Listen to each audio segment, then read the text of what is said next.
Did you know that kinky wellness is integral to your self-development? Hi, welcome to The Partition, home of kinky wellness, the ultimate destination to explore the integral connection between kinky wellness and your personal development. I'm your host and kinky wellness coach, Dana Shergill, and each Monday I bring on a special guest to dive into specific aspects of kinky wellness.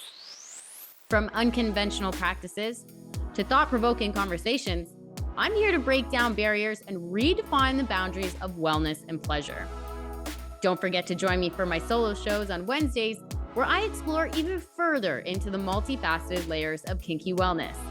So let's strip away the shame and taboo together and have an open conversation about it. Hey, and welcome back. Today, we are welcoming back Master Joshua. Master Joshua is a professional dom, end-of-life doula, and a non-traditional sexual behavioral counselor. He has worked with hundreds of people, helping them achieve self-acceptance and to become more active participants in their own lives for over a decade. Of course, Master Joshua is the co-founder of the Power Exchange Academy and also the co-founder of the Sanctuary for Spiritual Development and Consciousness Expansion. Master Joshua was previously on the show during a candid conversation about the importance of suffering in episode 79, but today he's back to tell us everything we need to know about body mapping.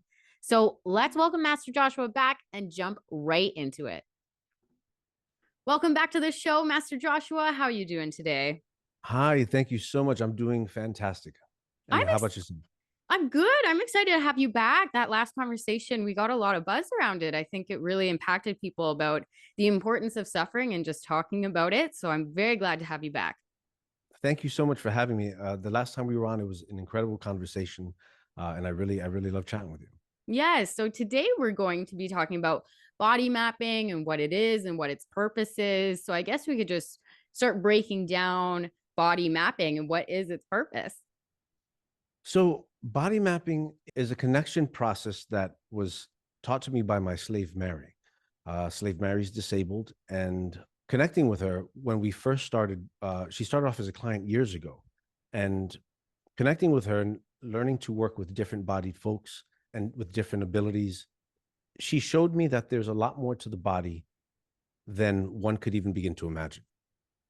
She taught me about this process, starting from the top of the head, going down to the bottom of the feet, over a number of different sensations, one being a super light nail drag, then something a little more firm, and then a heavy pet. And those varying degrees of pressure feel different throughout different parts of the body.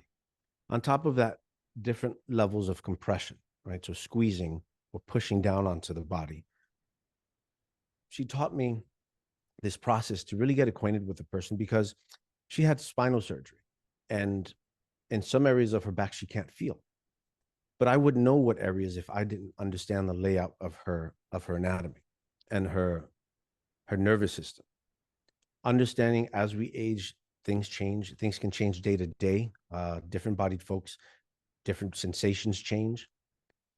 And what I learned from that is through body mapping, we use an outline of a human person, and we'll go using the clipboard. And it's almost like you can turn this into like a role play almost, right?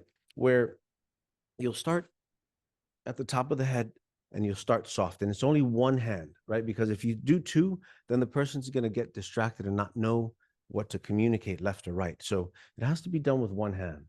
And as you're going, you're looking at the person's expressions. And the conversation is, if you feel me touching you, let me know. If you feel I stop touching you, let me know. If something feels really good, let me know. If something feels bad, let me know. And bad in the sense of, it doesn't mean pain, but awareness. Like, some people don't like to get touched in the small of their back. Some people aren't aware of that until the hand is actually there. So what we're doing is we're taking time to exchange information with the person, going from the top down, light sensation, light touch, all the way down, marking different areas of the body. I'll do a quick outline for you. I'll do my stick Yes. figure Yes. outline. Right? This is going to be horrible, but work with me. I'm no Picasso. All right. So let's say we're going down, and we'll say this is the front. Now have one for the back. It's double sided. And let's say under her armpits, she tickled and was super sensitive on the light touch, right? So the legend, which we have a legend, but ultimately the legend is LS for light sensation, medium sensation, heavy sensation, and then light pressure, medium pressure, heavy pressure, right? So LS, MS, HS, LP, MP, HP. So here we would put LS for light sensation, and it tickles. So we would put a smiley face or a green, right? Or any marker that works for you and the person you're working with. And I say different things because some people work better with color coding. Other people work better with letter legends, right? So finding what works best for you is important here. So we go from the top down and we make markings on the paper so that after we're done with all the sensations, we can reflect it back to the person and talk what this journey down their body was like. Funny story. We used to do this with body markers and it was a lot of fun, but then people couldn't get all of it off. So they would have Sharpie on their toilet bowls, right? Yeah. Up against the wall is pretty funny stuff. But what we were learning is people were unaware of their own sensitivities, of the own sensations that they like or that they don't like, areas that would remind them and bring them to the past, or areas that would trigger them into incidences from the past. And it was an incredible opportunity to connect and to be vulnerable with each other in our bodies. That wasn't play related, that isn't kink related, but it's explorative and it's about vulnerability. Absolutely. And I think to your point about how people don't know what type of pressures or where that can come back to is very important to let people aware of, because it's one of those things like you can't tickle yourself, or at least I am pretty sure that's the case. Maybe, Yes, is that yes, right? Okay. that's So it's like you yeah. can't even do that with yourself. You do need the help of someone else to kind of go through those sensations with you. You do, and I use the tickle analogy, the tickling as an example in the class that you can't tickle yourself. So when you're touching yourself, you don't really. Now there is self-soothing, which works for a lot of folks, but it's not the same thing as body mapping. Right? Body mapping, the intention is for you to be aware of the sensations that's happening to your body via touch and how your body is responding to it, so you can log it as information. Because when you move forward from here and you move into vulnerability through sensation, through touches, the more information you have about your own body, the better you can advocate for yourself too. Hmm. Absolutely. Now, when you get into like the softer forms to the more pressured points, would that just be kind of like it feel out like a massage, or is there a certain type of technique that you encourage people to use while you're doing this? So the light sensations, I'm going to take off my shirt for a moment. So I want to give you an example. Okay. I can do a little slower. We have some Yeah. music to go. Yeah. So when we do the class, when we give the class, we give these examples because we want to make sure everyone's on the same page, right? So let's say if a person has nails, what we're going to do is we're going to do it with the very tip of the nail, very tippity top, so that it's a very light scratch, drag. Some people call it tickling. If that's unavailable, what you could do is you could take like a bobby pin and run it over the skin, something short with very little bit of edge, so that the point of contact is very minimal to create that sensation of being tickled, of and heightened sensation, right? Making sure it's Mhm. nothing sharp, right? You don't want to use a knife for this. Mhm. And you just drag it all throughout the body, up and down the hands, around the face. And you'll see areas where people twitch and tickle. Others find out that they're violently responsive to tickling this way too. Folks who may have been traumatized and tickled, tortured as children, sometimes find out that these light sensations are not for them. And Mm. what I like about it is that we don't have to figure this out at 2 o'clock in the morning on a Saturday, Yeah. right? You're giving yourself permission to explore and have information about yourself before even moving into those realms. And I think it's a good point to just stop and slow down and do these practices to educate yourself on yourself. But I really feel like this is a type of thing that it's best to move slowly in this, and it's meant to be savored while you're doing this. Yes. The bonding from it is incredible because you get to take a trip down memory lane as well. right? So like there's areas on when I was doing it with Slave Mary, there was areas on her body that she didn't realize she couldn't feel. And then we went into the conversation around, well, what happened? What do you remember around that area? And it allowed us to process and bond and connect even further. And that was simply off the light touch. Now, mind you, there's six others, right? You have the medium touch, which isn't the nail dragging, but it's more like a softer drag over the skin. You're not pressing down, but it's just a more consoling touch. When I was teaching this in San Diego, we were talking about the different types of touch. Like this would be a soft, gentle stroke, like a tickling stroke. The second one is more like a consoling touch, something you would do on someone's back when you're rubbing them as they're processing or trying to bring someone down, Mm. right, out of hypertension or whatever it is that gets them up to bring them down. The heavy stroke is more like a heavy pet. It's more like a grope, like a deep push on the skin. And more people would associate that with like a lighter massage or leaning towards the massage. And again, not the gripping of it, but more of the pressing down of it. And there people can find out different things about themselves in areas around the back, down near the butt, on the legs. A lot gets recalled from those types of touches. And then we move on to the pressure, which isn't the same as the stroke, but squeezing of the body. Some people love the restraint and the grip and the pressure of it. Other people feel claustrophobic from it and want to step away from it. Mm. So gradual application of pressure to the body, right? Pushing down. And only one hand at a time, because again, if we do two hands at a time, a person can't keep track of both things happening. So this allows us to slow it down. We go down the left side, we come back and go down the right side, come back up and start again, go down the left side, come back up and go down the right side. And we do this cycle a number of times. Another thing to consider in that is temperature as well, hot and cold, and also speed. How soft does a person like to be, how slow does a person like to be touched versus how fast does a person like to be touched or not? And what does that make the person feel like in their body? Mm. So it's a heavy set of information and self-awareness that a person gets to experience through this process and the bonding between two partners. It's really incredible. Well, I feel like somebody might actually be surprised because I actually feel that people underestimate how much they are aware of their body. Yeah, that's very much it. Having different areas of your body touched without the intention of play but discovery is what allows that to come to the forefront. Mm. Is the awareness. Oh, wait a second, because how often have we been touched in these places? Period, and then add intention on top of that. Well, I think even when it comes to touching, like we're so used to just like you hug somebody and that's about it. And unless you're like sexually active with somebody, that's people don't really think like, oh, I can just massage your shoulders or like relax you. And we aren't really encouraged to touch each other in just like a helpful, exploratory, almost friendship way. Like that's not really a bonding tool that I feel like we use out here, but it totally is. And I think it should be more encouraged to be closer to each other when it comes to touching. And this is a great way to do it.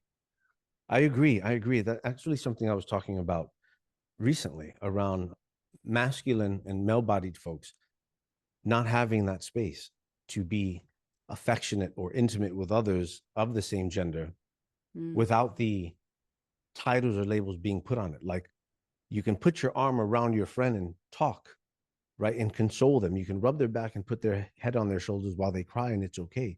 You can hug someone and be okay hugging. Like it doesn't mean anything about it.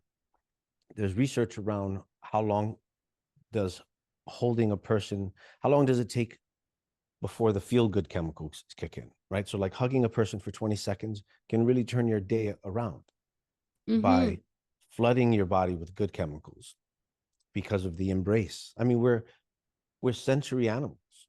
Mm. Yes.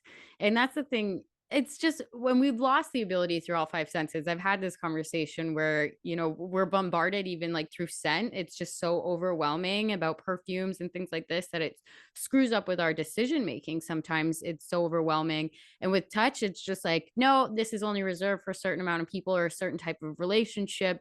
And it's it's not like who made these rules up. These rules are just kind of to push people away from each other, but it's kind of finding the way back to no, we should be including each other, holding each other, consoling each other, and getting over what the labels are too, because it's more mental. Like, oh, I don't want to hug you because somebody might say something about me. Like, Yeah, I worked with who our session was walking down the streets holding hands. And that was very difficult for him for a number of reasons. But he needed, for himself, he wanted to and needed to release that shame because it was affecting his ability to be intimate publicly mm. with partners that are open to public forms of affection. Yeah, and I guess holding hands. It's some people might say like, oh, that's just a simple thing, but to some people, it's not just a simple small thing at all. Yeah. I was talking about consent culture. We had an event here Friday evening, and there was a couple of gentlemen I was speaking to, and it's tough because you have different cultures, and then you have different approaches to what consent looks like in those cultures. Like for the leather and BDSM community and kink community, consent is no until yes.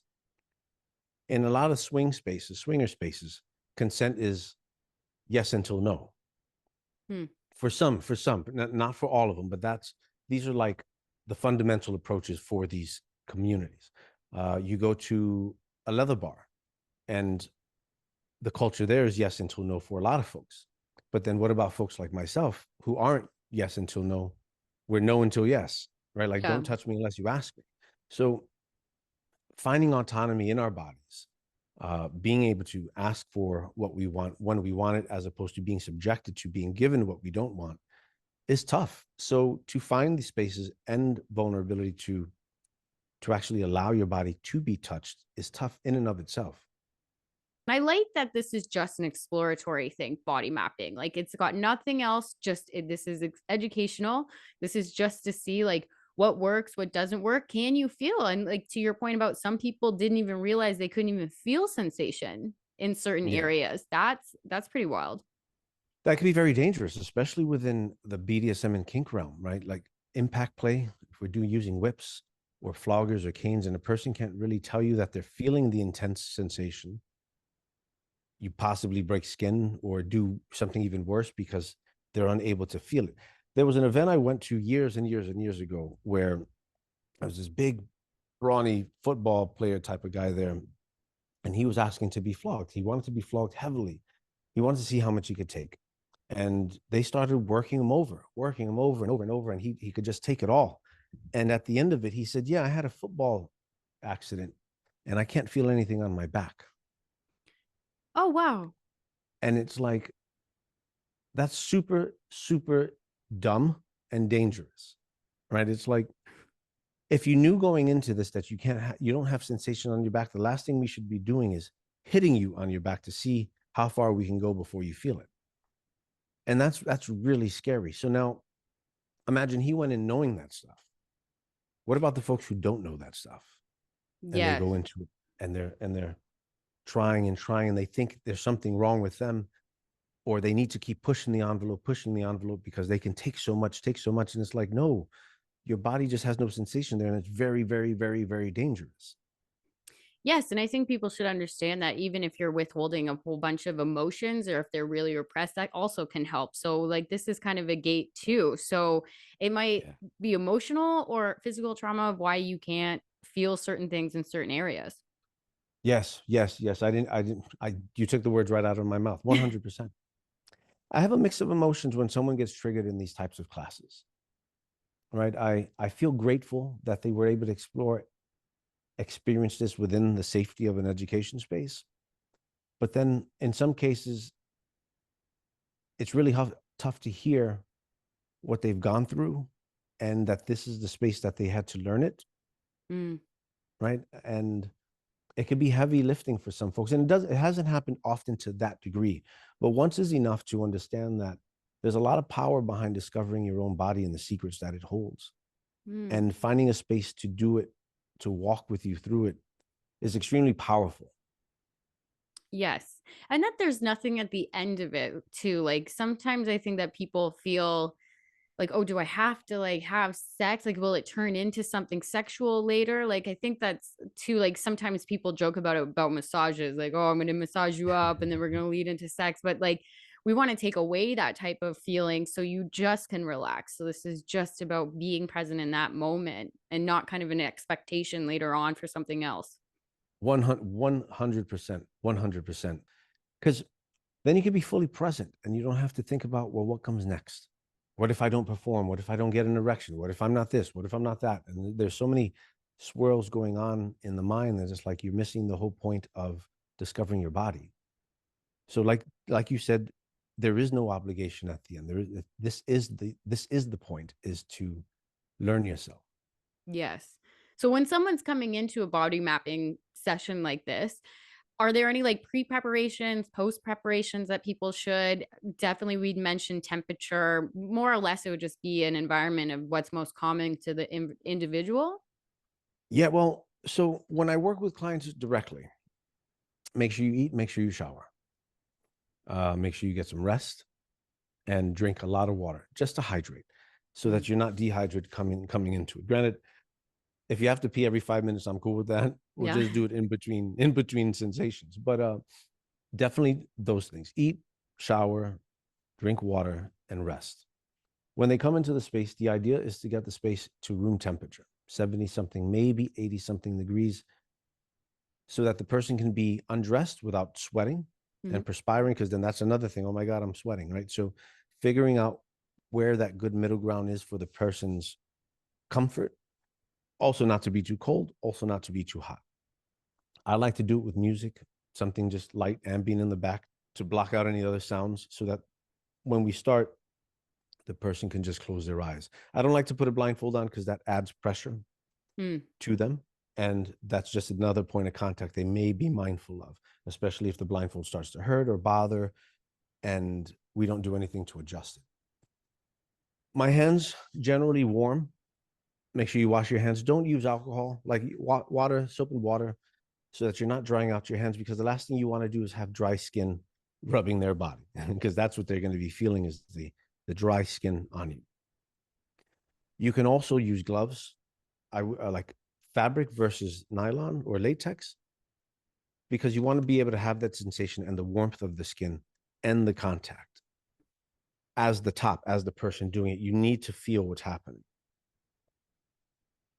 At the end of it, like we discuss, we have a negotiation process moving into it, and it's called MIT-PISA. I have it written down somewhere, but I can send it to you. And it stands for marks, injuries and illnesses, triggers, turnoffs, tone and time, proximity, intentions and intensity, sex, safety, safe words, senses and substances, and then aftercare, afterwards, and anything else. And I'll get you that list. This is a proprietary negotiation format that we created so that we can make sure people are covering all the bases when moving into these spaces, right? Regardless of whatever type of intimacy or vulnerability, energy, or power exchange you're going to engage in, we always recommend negotiating before connecting every time, because a person may be in a different headspace whenever you connect. Mm. So the idea with body mapping and this negotiation process is the top and the bottom discuss comfortability within this negotiation process.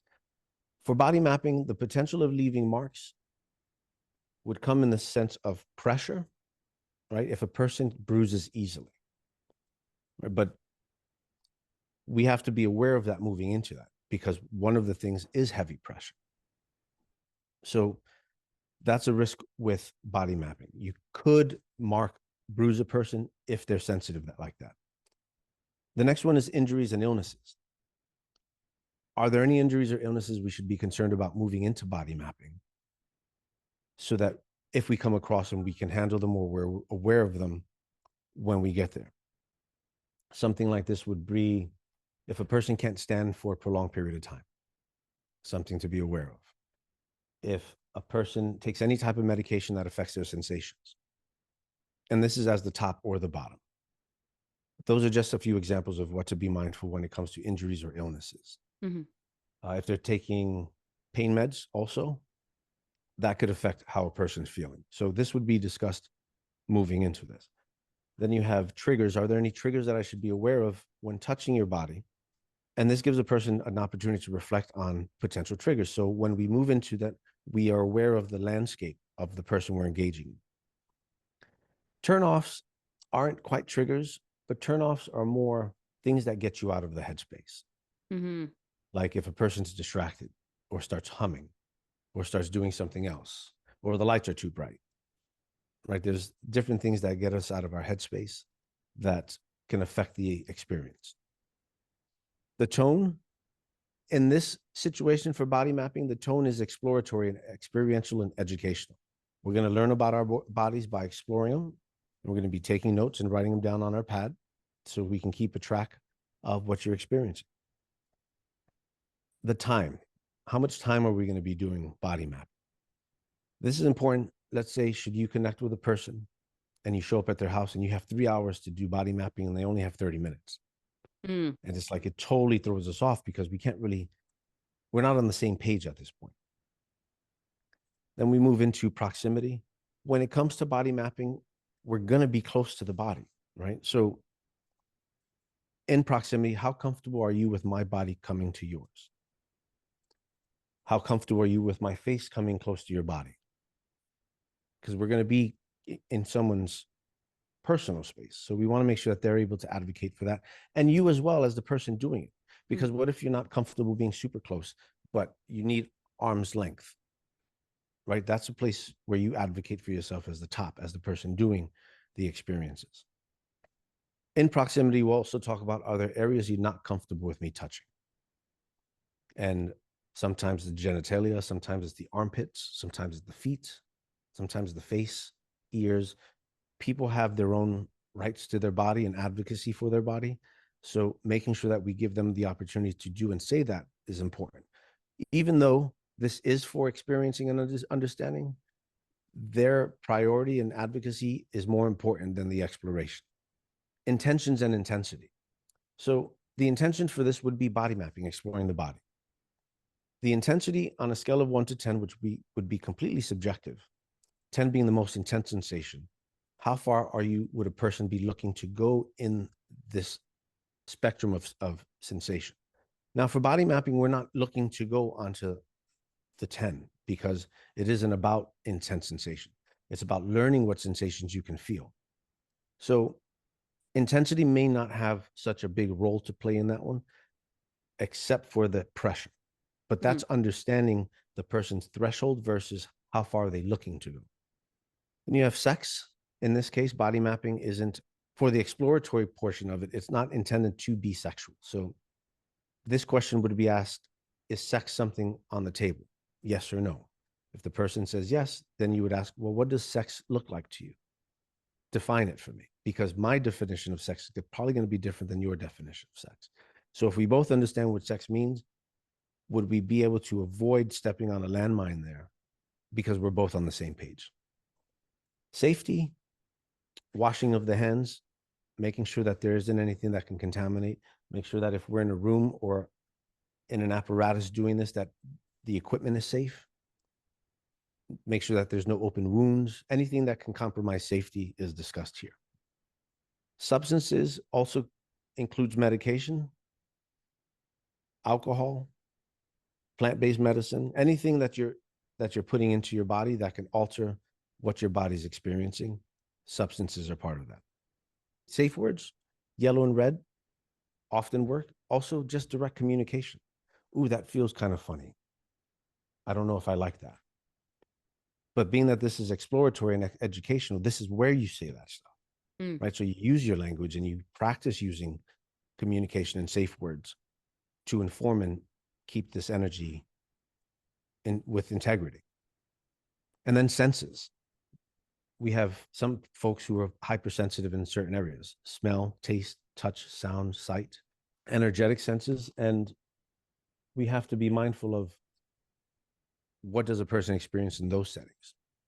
And this comes back to if the room is too cold and the person's temperature sensitive, it's hard to concentrate when the setting is uncomfortable.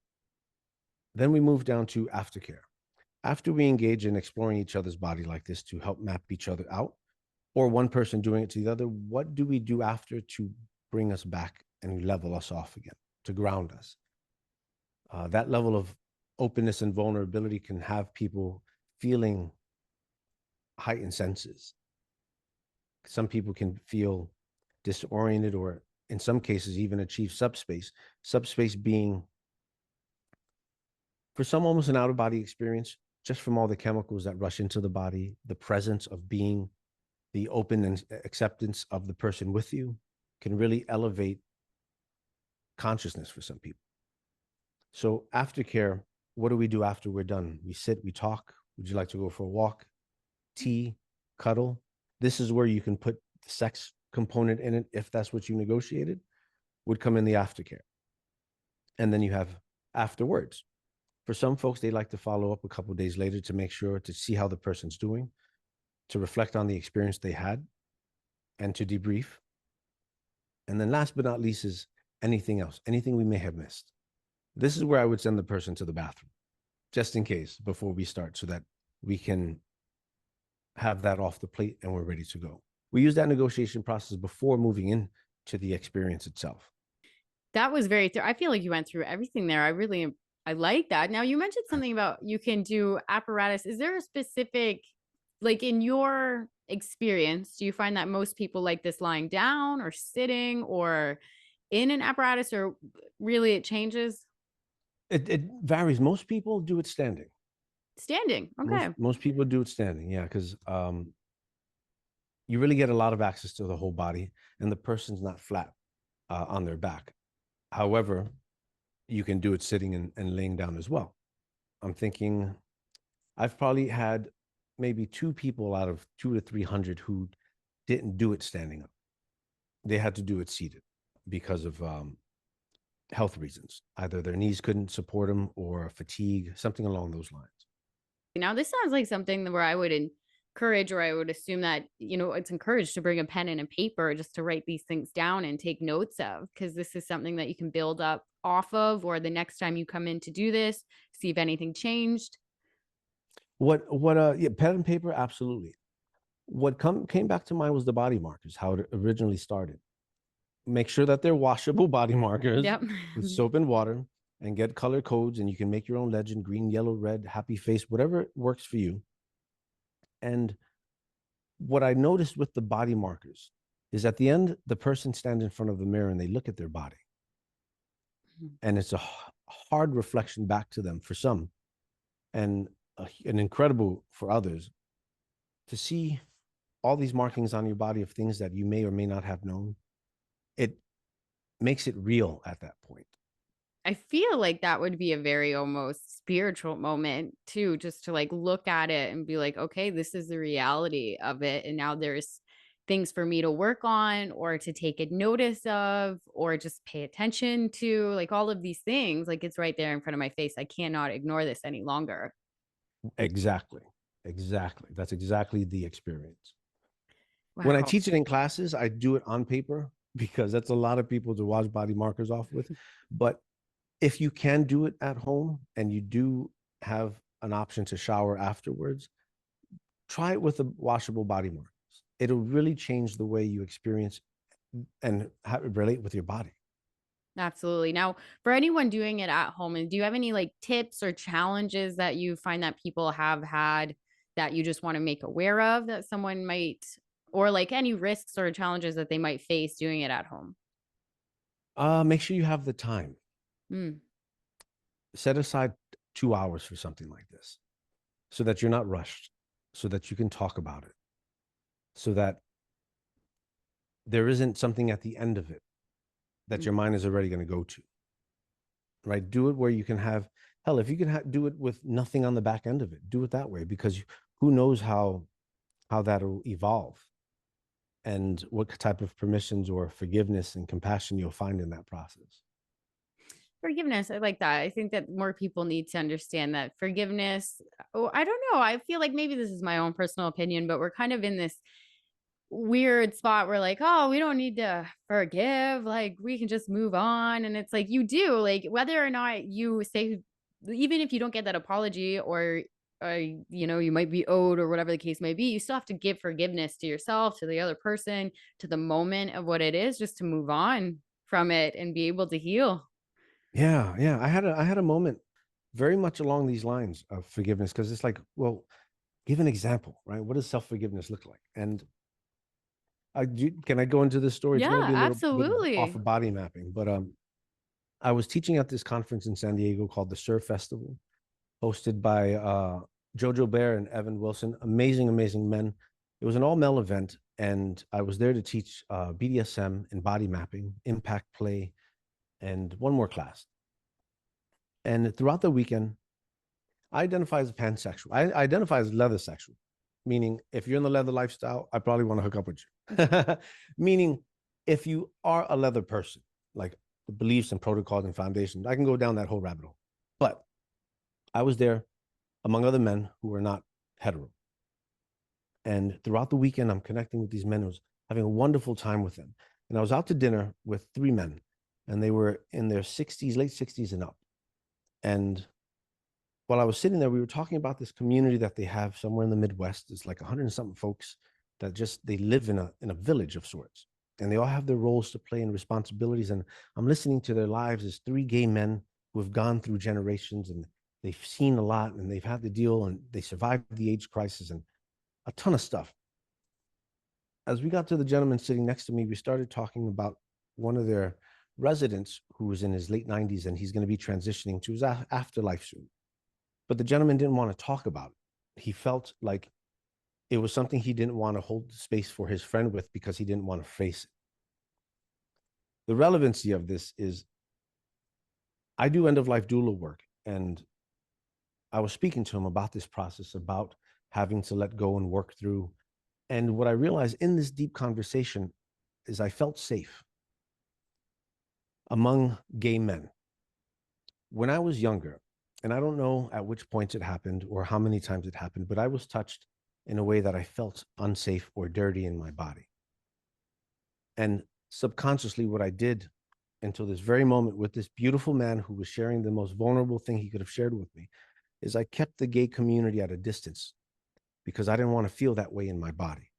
I was afraid of being touched and made to feel the same way I used to feel when it happened to me when I was younger.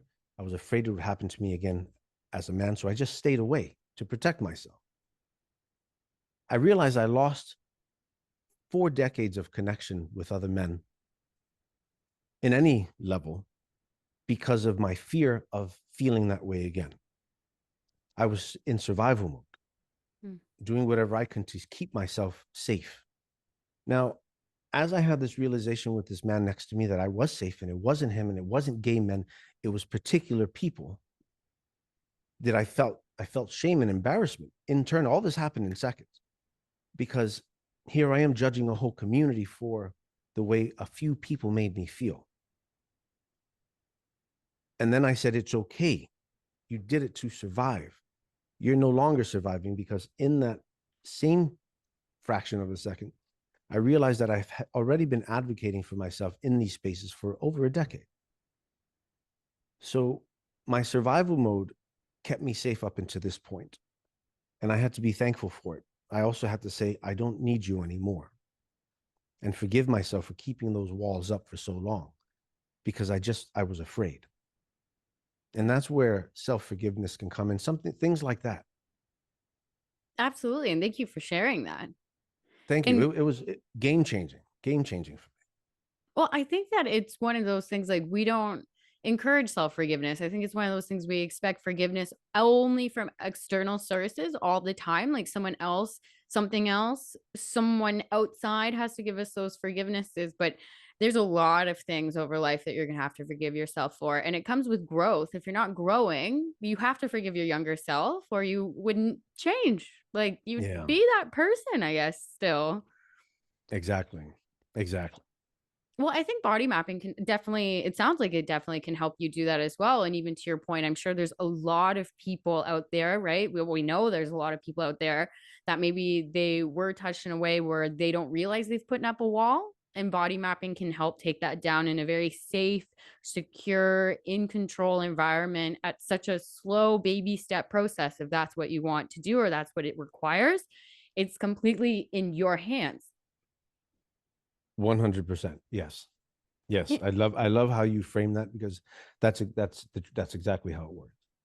It's funny how often we're not encouraged to explore our own bodies, I think. And when we are Oh, in like it's actually quite wild.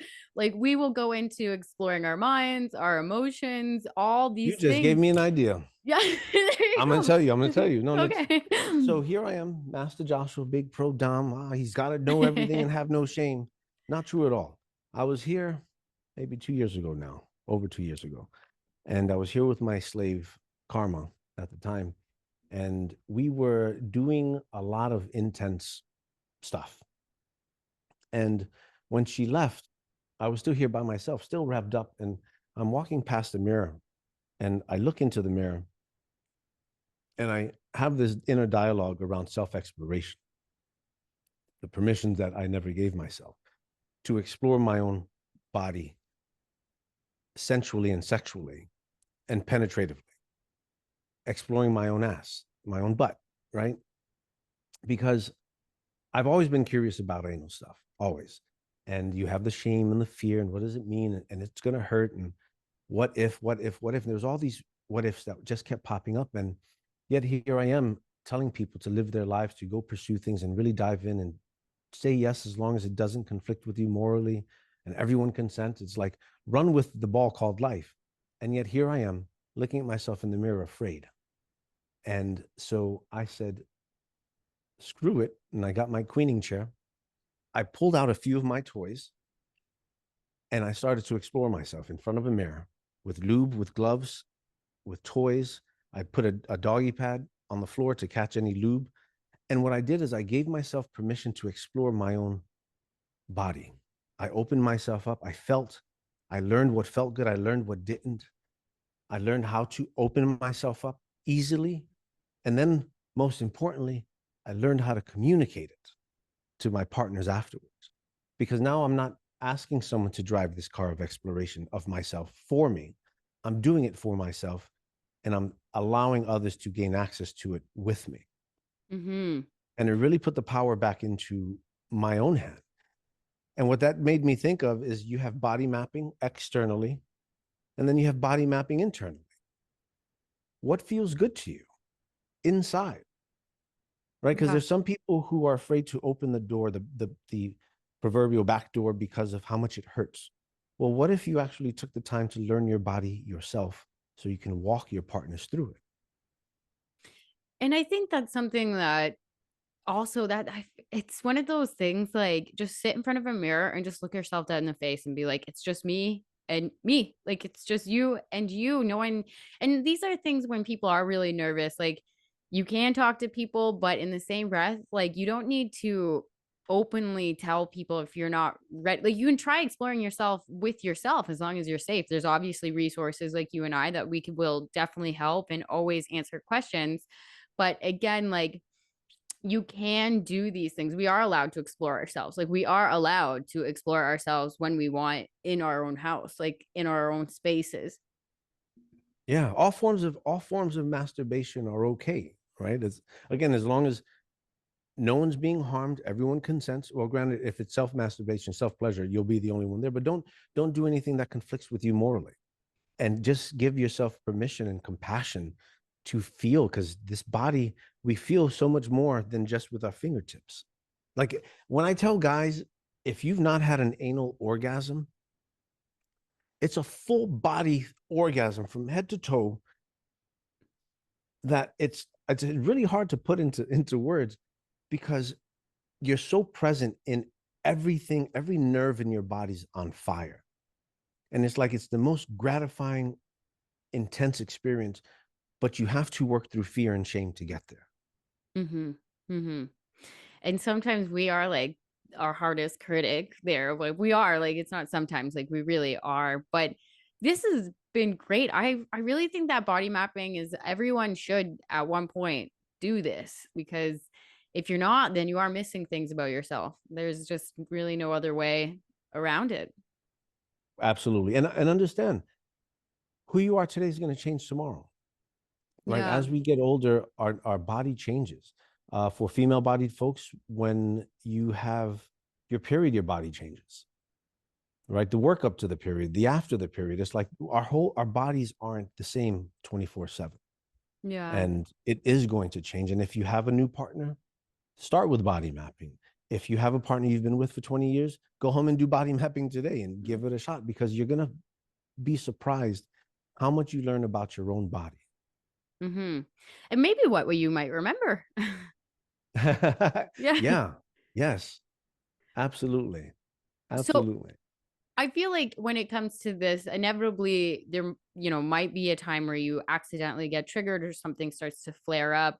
And you would just treat that in this scenario, kind of like the same thing with aftercare, just immediately go into sense of calmness, calming down. But in your experience, have you seen like a very big trigger out of body mapping? From the sounds of it, it goes very slow, but in the same breath, the smallest thing could set off a huge trigger Yeah. in the same breath. I've seen it happen. And what I recommend and what we do is it stops and we separate. And like you said, we come down, we come back together. If we have a blanket, keep a blanket or robe handy. Should a person need to robe, throw a cover on. You want to make sure that there's enough space for autonomy. If a person needs the distance, give it to them. If they need the time to come back to ground themselves, give it to them. Mhm. And approach it like any other circumstance where a person needs to be validated in what they're experiencing or reflecting on. Absolutely. Well, this has been very thorough about body mapping. Is there anything that you would like our listeners to know just before we head out? Explore your body, give yourself permission, right? Because no one's going to be here to do it for you. Mm. No one's going to say, go fuck yourself Yeah. in the most positive way. Go explore yourself, explore your partners, learn. No one's going to tell you that until you hear it in some place like this. So please go explore yourself. Go learn your partner, hold space, do these things, because no one's been taught how to do this. No one will stand there to give these permissions. It's until we realize that there's things that are missing, like self-awareness within our body, and how do we communicate it so that we can feel safe and we can feel sexy. This is your permission to do that. I almost feel like it's not that almost this feels like this should be part of a self-confidence like workshop. Just one of those things, like it has nothing to do with like what you said earlier, kink, sex, play. This literally is just getting to know yourself as a more complete human being. I like that. What that is inspiring me to do is create a program of basically getting to know yourself. Like we have the Kink Collective Academy, which is an education program that we're hosting. We host year round. We have an intensive coming up that is geared towards beginners and people interested and curious about it. And the whole element is about getting to know yourself in this realm. So that inspires me to actually rewrite the language to best suit and inform folks. What are you exactly getting from these intensives? And it's getting to know yourself so you can advocate for yourself moving forward. Absolutely. And where else can my listeners find you? And if you have any more events coming up, I will surely put them in the description for my listeners as well. Absolutely. Thank you so much. So you can find me at masterjoshua.com. Also kinkcollective.net. That's KINK collective.net. Also on all major social media platforms under Master Joshua NYC, and TikTok too. I love TikTok. Oh my God, it's the bane of my existence. Yeah. At the same time, there's so much I learned from there, and I love food. I see anyway, TikTok too. Wonderful. Well, this was a great conversation, and I'm sure you'll be back on again. I always have a great time talking to you. And for my listeners, as always, you guys know what to do. Stay kinky. Thank you so much.